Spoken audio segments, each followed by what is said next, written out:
Muttonistas, I'm not a big fan of mornings. Mornings are not a big fan of me. However, from time to time, we have to play at 12:30 in the afternoon, and today is one of those days. So join me for today's Matchday vlog of Manchester City at home to Newcastle United.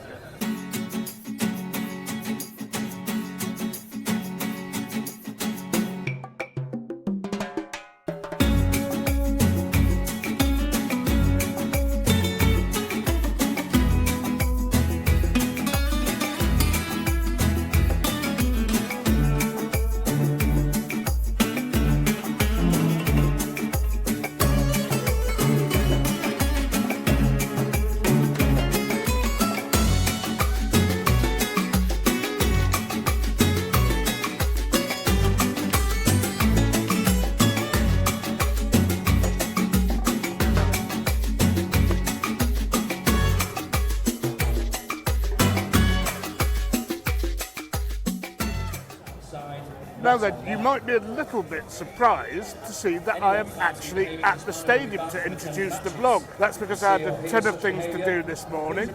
So the food section is not going to be quite as comprehensive as it usually is. However, there is something here that I'm keen to try, and there is a big queue for it, so it must be good. I've got a little bit of time. I've got about 45 minutes before kick-off, so let's hope I can get to the front of the queue and eat the food before the match actually starts.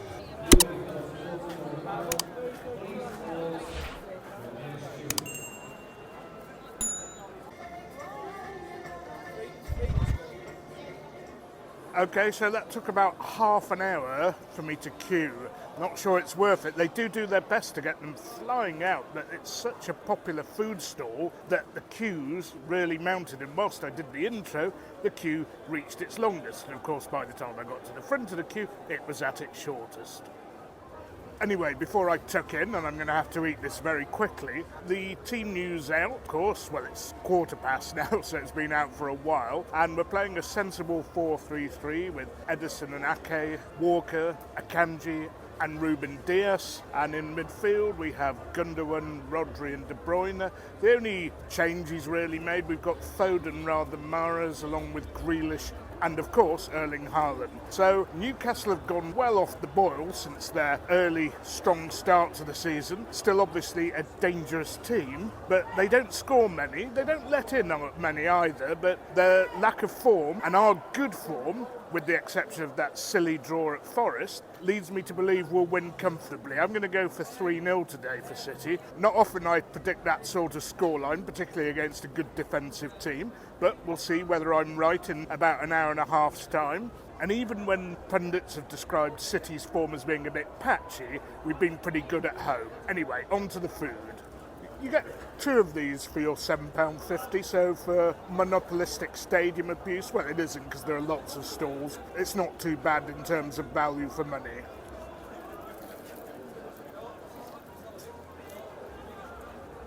Yeah, I like that. It's pretty simple, but the cheese has got a very, very tasty flavour without being too strong. Don't forget that cheese that you melt, you don't want to use extra strong cheese because it'll just swamp everything else that's in the sandwich. The beef's tasty, the mustard adds a really good sharp flavour along with the pickles. So I do intend for a match sometime in the future to try their branch in the northern quarter. Anyway, I'm going to walk around eating this and I'll see you inside the stadium.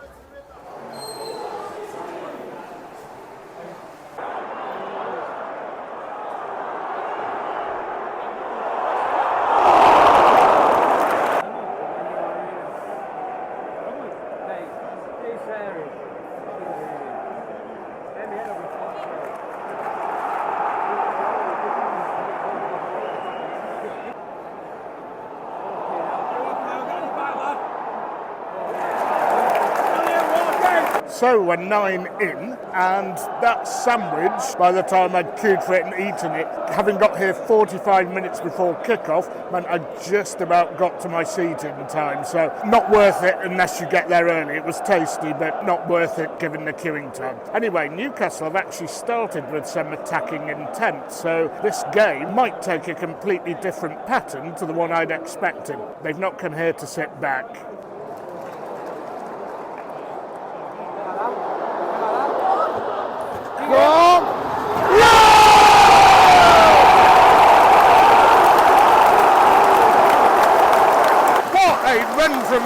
Foden.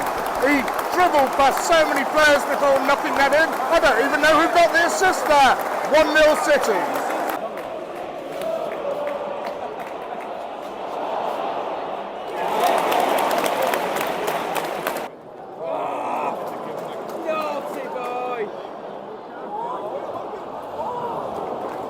Well, we're half an hour in now, and I like what I see.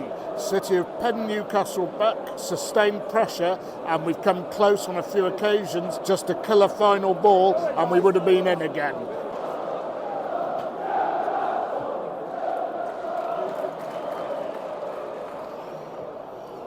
Go on!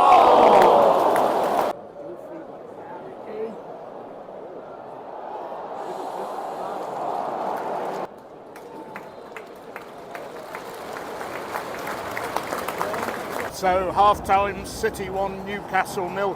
City on the whole have controlled the game, made some good chances. Brilliant run and dribble by Foden for the goal. But one thing I would say is that we've squandered some great counter-attacking possibilities. In the last few games, in fact most of the season, come to think of it, we've not been playing the right final ball when we've had like 3-on-3 or even 3-on-2 on occasions, obviously not today. And I think a second goal will be enough here. I could easily see Newcastle scoring the way they've been playing, but I doubt they'd score two. They have looked dangerous when they've gone forward. They've had 2 or 3 dangerous moments, and we especially have to watch that ball lofted over to the far post for the runner out wide to knock it back into the middle. We've not been dealing with that so well. So advantage City, but job not done quite yet.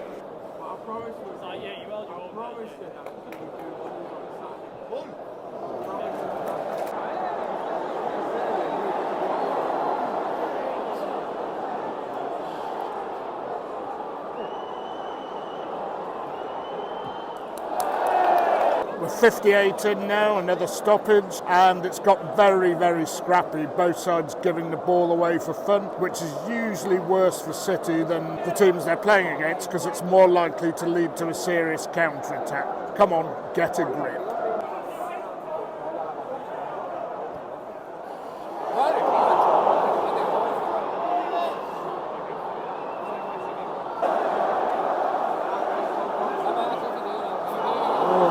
Carved open down the middle here.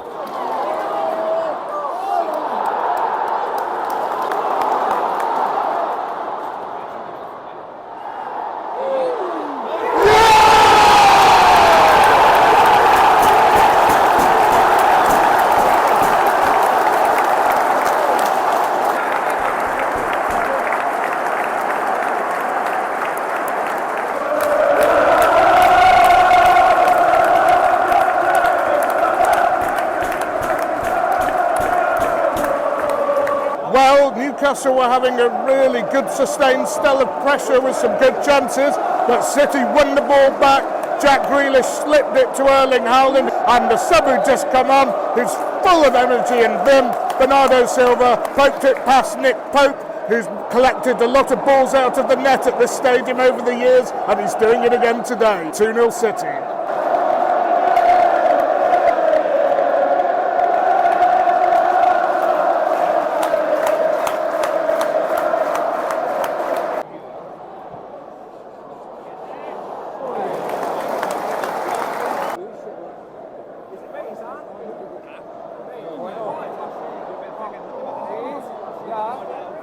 Go on.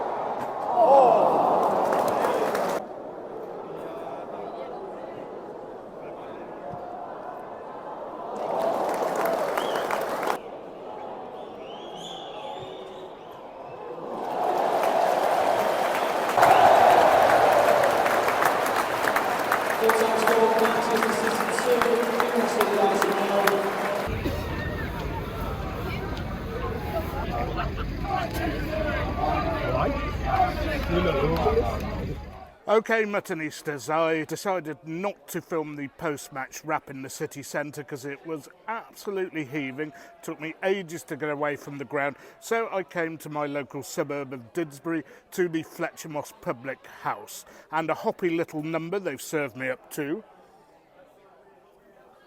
And I'm recording this just after Arsenal beat Bournemouth at home 3-2 with a 97th minute equaliser. I think it might have been 98th. Funny that, given there are only 6 minutes added on, but never mind. Balls ricocheting off the keeper's back against Villa. That will probably dry up at some stage, so I don't think we have to assume that Arsenal aren't going to drop points, so City are going to have a chance to reel them in. Whether they take it or not is another matter.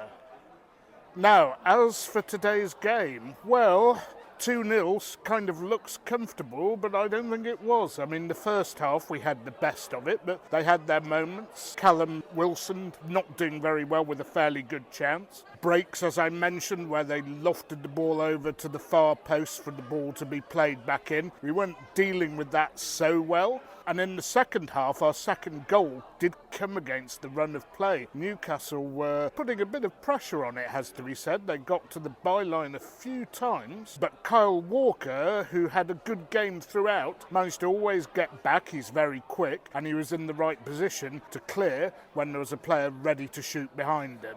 I think the second goal drained the life out of Newcastle, and it was a very, very good substitution. De Bruyne wasn't quite at the races. I mean, he has been ill and played at Bristol, but this was a sterner test, and I hope he'll be back to his usual self in the forthcoming weeks and months. And Bernardo brought on some much-needed urgency, some much-needed control of possession. Very hard chap to dispossess. And he did indeed get that second goal because he was in the right place at the right time after Erling Haaland had basically muscled off the defender to lay the ball on for him.